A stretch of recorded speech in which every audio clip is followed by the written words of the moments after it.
Hello guys and welcome to TheBroThing. This is Arunav and today I want to talk about how game is really unpredictable and how game is really dynamic and how it changes at every moment of an interaction.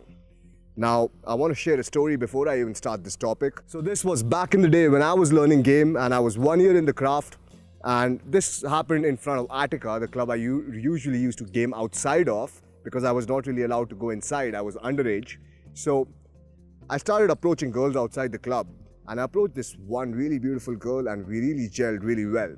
Now what happened over there was we were talking to each other, and sometimes you just open a girl and you just click, and that's what happened over there.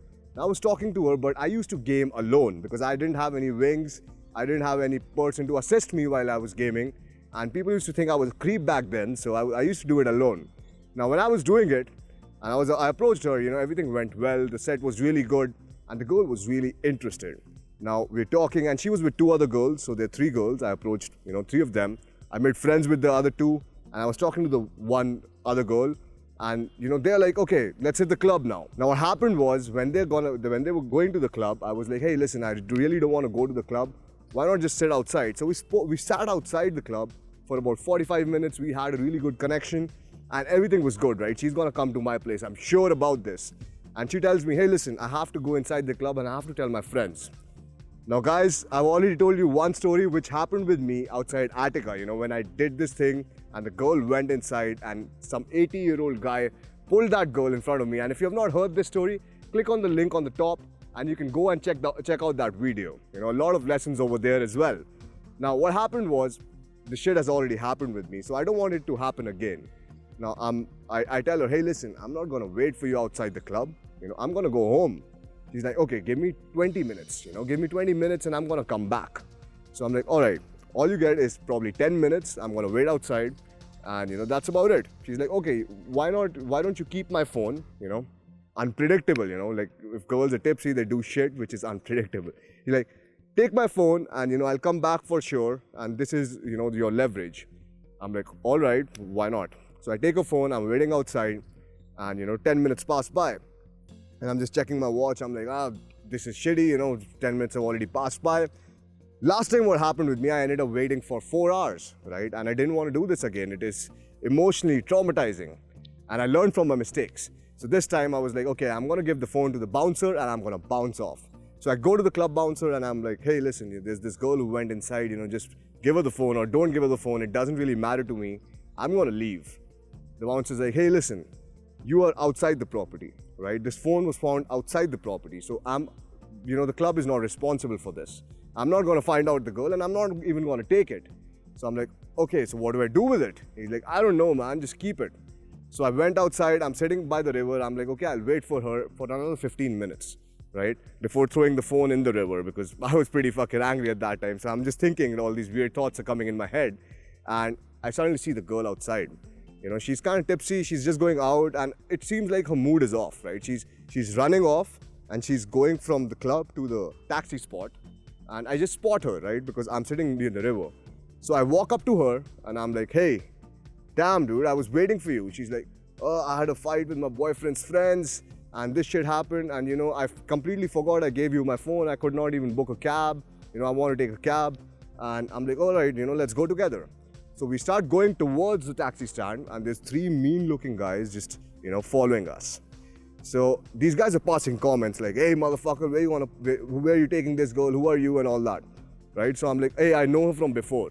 Now, this is the only defense I have at that time. So I'm like, I know her from before, I live near her place. So we're going to share a cab together and, I'm going to drop her over there. They're like, no, where does she live? I have no fucking clue at that point. They caught me off guard.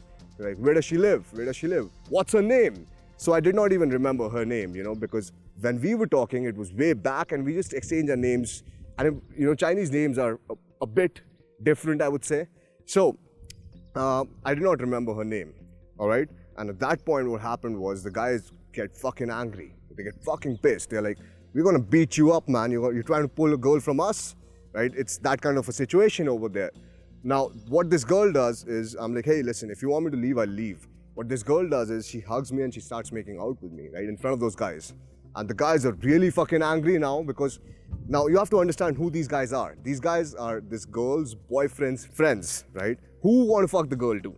Pretty weird, I know, but that's the reality of life.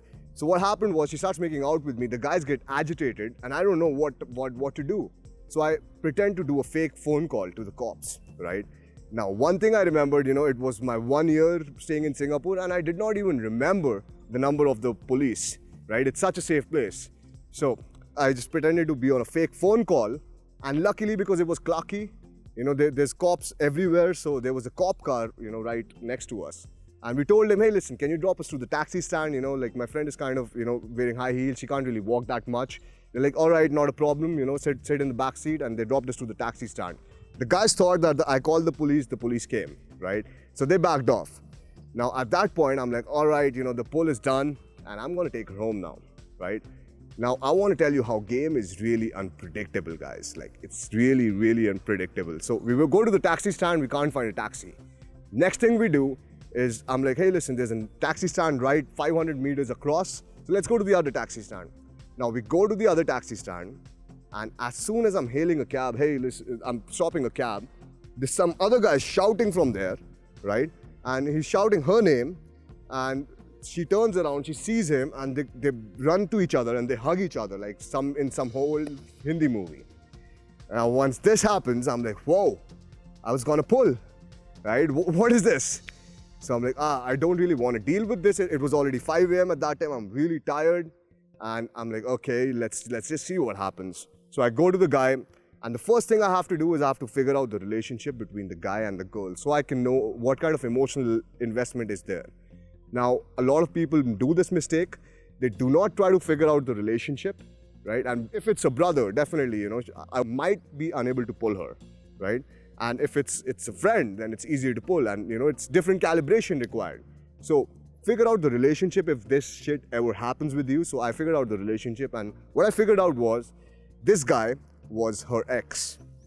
And this girl was dating her probably 5 years back, and her wife was not in town. So this guy wanted to invite both of us to his place. Hey guys, come for an after party, right? And that's the worst, because I know what would have been, over there. If I would have went over there, I would have been sleeping in some room. The guy would have been banging the girl in his room, and I would have been left alone. So I didn't want to do that. And at this point, there's no escape. It seems like there's no escape. So the girl is, pretty thirsty, and I'm thirsty too. So, we just sit, we're just talking, and the guy tells me, hey, listen, you guys want to come to my place? I'm like, yeah, definitely, man. We'll talk about it. And I'm just talking to the girl, and I tell her, hey, listen, do you want some water? She's like, yeah, I would love some water. I'm like, hey, man, do you know any place where we can get some water? Now, the thing was, all the cafes, all the restaurants were closed at that point of time because it was already 5 a.m.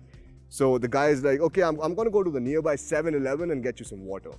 The guy goes, and the girl's phone is switched off because of low battery, and I don't have the guy's number. So, it took him probably like, I don't even know, like 3-4 minutes passed by, and I'm like, hey, listen, I don't think he's coming back. I think it's time for us to leave. And if you don't want to leave, you can sit here and wait for him, but I think I'll leave. And the girl is like, no, I'll leave too. I just want to call him once. I'm like, my place is nearby. As soon as we reach my place, you can just put your phone on charge and you can call him. The girl's like, all right, that would work. I take a cab, I take the girl home, right? And we bang. The point of the story is that game is really unpredictable. And before I go to the lessons, I really want you guys to follow me on Instagram so that you can check out our seasonal discounts and offers that we give on my personal Instagram. The link is in the description below. Now, let's talk about the lessons from the story. Now, the first lessons being, now once you're out in the field, be prepared for anything, because game is really unpredictable, right?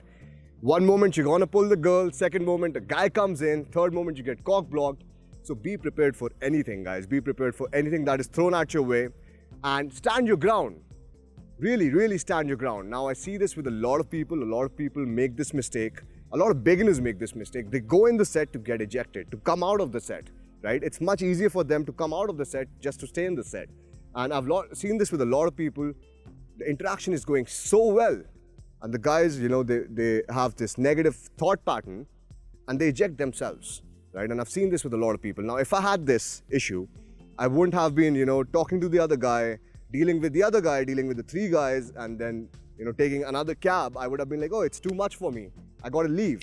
So always, guys, remember, if you're going to open, always stand your ground, right? Never run away from the set. Now, also, embrace the unknown. Fall in love with the unknown is the right word. Now, the reason for that is because there's too many unknown elements that are going to be thrown at your way. If you're scared of the unknown, you're not going to do game for a long time. You're not really going to get good at it. But embrace the unknown. Embrace whatever is thrown at you and take it as a fun experience, right? Even for me, in life, I completely embrace the unknown. Every topic I touch, like my knowledge, so everything I read about is completely unknown to me initially, right? If something is unknown to me, I'll read about it, I'll research about it, and I'll know about it. That's how I work on things. And that's how you should too. So, if you're out in the field, some shit is thrown at you, completely unknown, something that you've not tackled before, don't worry, man. There's always a first time for everything. And once you tackle it well, next time it won't be a problem. Now, also, push and extend your comfort zone. Now, game is about pushing and extending your comfort zone as much as you can, because you're throwing yourself in really uncomfortable positions which you're not really used to, and you're learning as much as you can, right? While you're throwing yourself in those uncomfortable positions.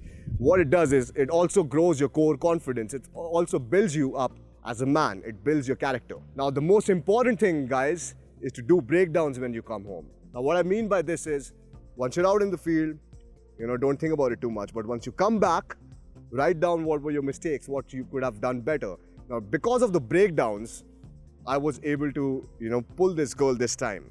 But last time what happened with me, if you have not checked it out, check out the video above, click on the link and check it out.